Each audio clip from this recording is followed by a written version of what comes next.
کا جو میرے تحت الشعور کی گہری سطح کے اندر جو ہے ثبت ہو گیا تھا، اس کا اثر. اس کو پھر فارسی میں جو کہا اقبال نے، خار از مہجوری قرآن شدی، شکوہ سنجے گردش دوران شدی، اے چو شبنم بر زمین افتندئی، در بغل داری کتاب زندئی. اے امت مسلمہ، تو خار ہوئی ہے، وہی ضربت علیہم الذلۃ والمسکنہ. قرآن مجید کو چھوڑنے کی وجہ سے تو ذلیل و رسوا ہوئی ہے. خارج مہجور یہ قرآن شدی، اور گردش دوران کا شکوہ کرتے ہو خام خواہ. اور اب بھی تمہارے پاس کتاب زندہ موجود ہے.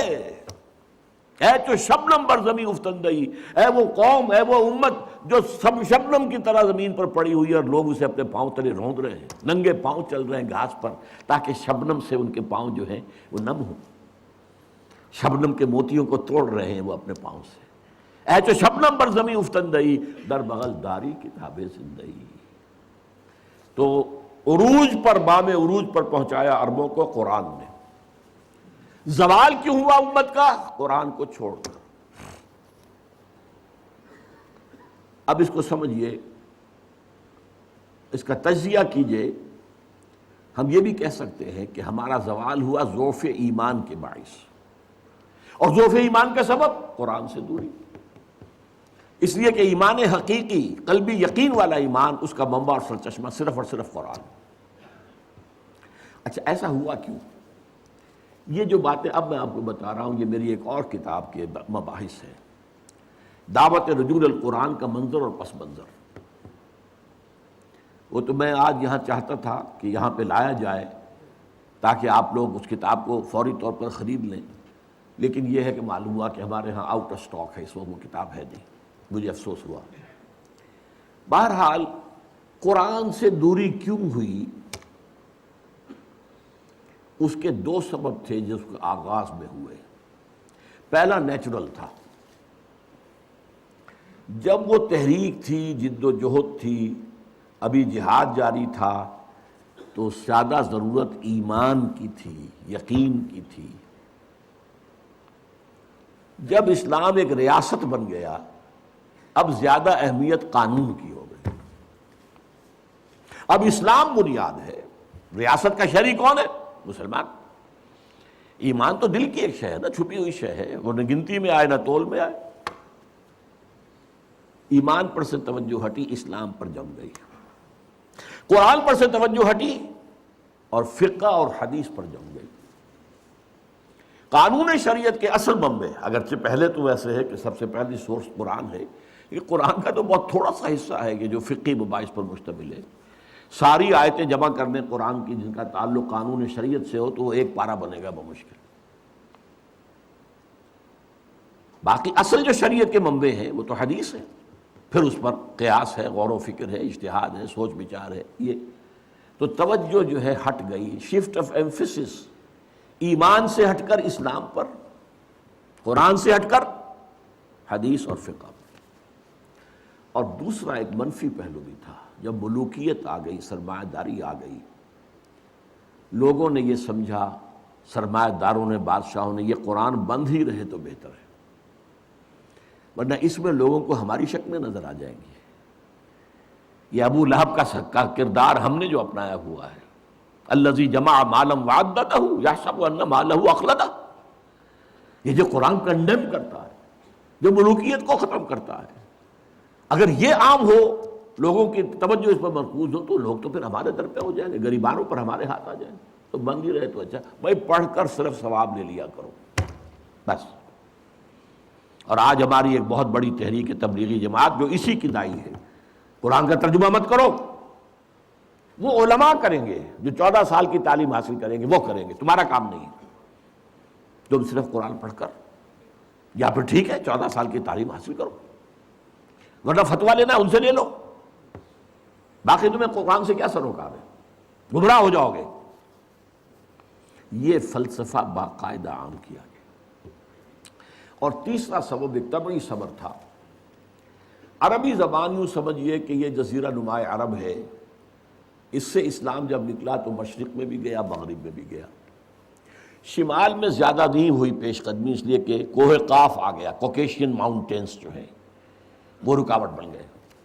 ایک مشرق عراق سے ہو کر ایران، ایران سے پھر خراسان، ادھر شام سے ہو کر پھر صحرائے سینا سے گزر کر پھر یہ مصر ہے اور لیبیا ہے اور یہ ہے اور وہ ہے، اٹلانٹک تک۔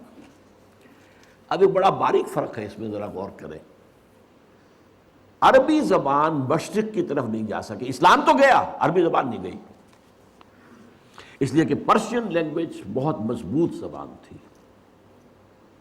پرشین کلچر بہت مضبوط کلچر تھا، عربی اس کو ڈسپلیس نہیں کر سکی، ریپلیس نہیں کر سکی۔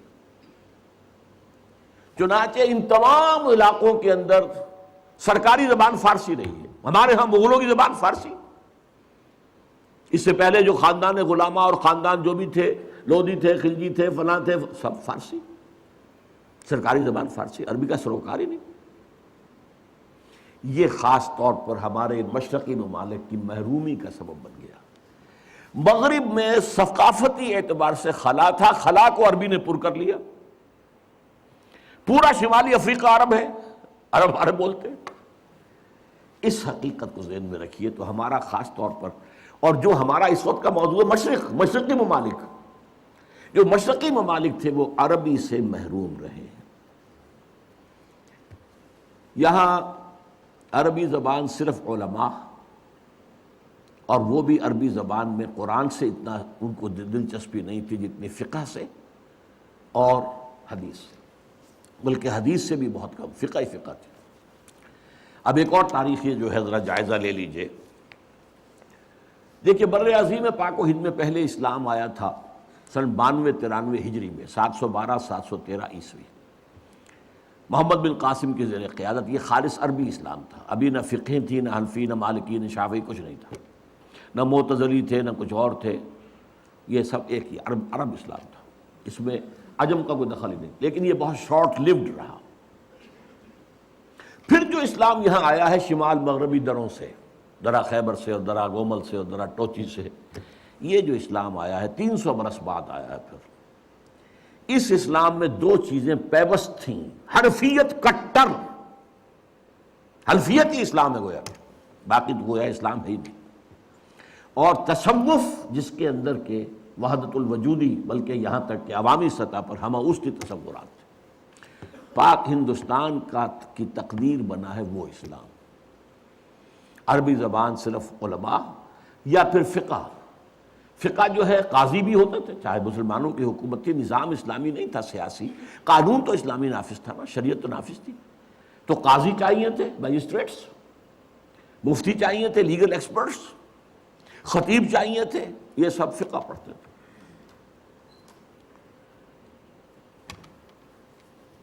اور قرآن سے جو دوری رہی اور حدیث سے جو دوری رہی، یہ کہیں جا کر وہ 11ویں 12ویں صدی میں جا کر قرآن اور حدیث کی طرف رجوع ہوا ہے ہندوستان میں۔ حدیث کی طرف پہلے رجوع ہوا ہے شیخ عبدالحق محدث دہلوی رحمۃ اللہ علیہ، جو 11ویں صدی کیا بلکہ ثانی کے مجدد شیخ احمد سرہندی کے ہم عصر ہیں۔ انہوں نے حدیث کا پودا لگایا ہے اس سرزمین ہند میں۔ 12ویں صدی میں شاہ ولی اللہ دہلوی آئے، انہوں نے قرآن کو کھولا۔ کس طرح؟ فارسی ترجمہ کیا۔ اس سے پہلے ترجمہ کرنا حرام سمجھا جاتا تھا، گناہ سمجھا جاتا تھا، جرم سمجھا جاتا تھا، اور شاہ ولی اللہ کے خلاف بھی عوامی ایجیٹیشن ہوئی ہے مولویوں کے ذریعے سے، مار دو اس کو، ترجمہ کرتا ہے۔ اور 2 افغانی، انہیں ولایتی کہتے تھے اس زمانے میں، یہ ولایت تھا نا، دوسرا ملک تھا، 2 ولایتی بلا لیے گئے تھے۔ فتح پوری کی مسجد میں عصر کے بعد درس حدیث دیا کرتے تھے، وہاں سے نکلے ہیں تو کھڑے ہوئے تھے وہ 2 پٹھان، 2 افغان قتل کرنے کے لیے، لیکن کچھ رعب ایسا پڑا ان پر شاہ صاحب کی نورانیت کا یا شخصیت کا کہ وہ قتل نہیں کر سکے، ورنہ قتل کرنے۔ بہرحال حدیث کا، اور پھر دوسرے انہوں نے الفوز الکبیر کتاب لکھی، جس سے عام آدمی کے لیے بھی فہم قرآن کی کوشش کرنا ممکن ہو گیا۔ پھر ان کے 3 بیٹے، 4 میں سے 3 بیٹوں نے قرآن کے ترجمے کیے اردو میں۔ شاہ صاحب نے تو فارسی میں کیا تھا، جو اس وقت کی آفیشیل لینگویج تھی، جو آج کی انگریزی تھی، گویا کہ انگریزی دور کی انگریزی اور مسلمان دور کی فارسی۔